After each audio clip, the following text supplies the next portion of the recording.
আসসালামু আলাইকুম। সবাই কেমন আছেন? তো আজকের জন্য তৈরি হচ্ছে সেরা রান্না চিংড়ি মাছের তরকারি।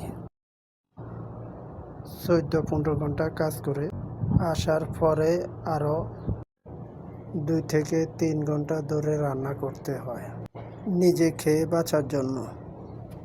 কি আর করা,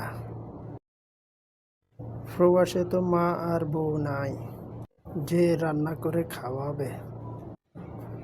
আসলে প্রবাসে একাকিত্ব সময় অনেক কষ্ট, কিন্তু দেশের মানুষ প্রবাসীদের কষ্ট বুঝে না। যদি বুঝতে পারতো একজন প্রবাসী কতটা কষ্ট বুকে নিয়ে দেশ ছাড়ে, আত্মীয় স্বজনের মায়া ভালোবাসা ছেড়ে আসে কিসের জন্য জানে? পরিবারের মুখে একটু হাসি ফোটানোর জন্য। তারা যেন একটু ভালো থাকে। আহারে, ওরা মনে করে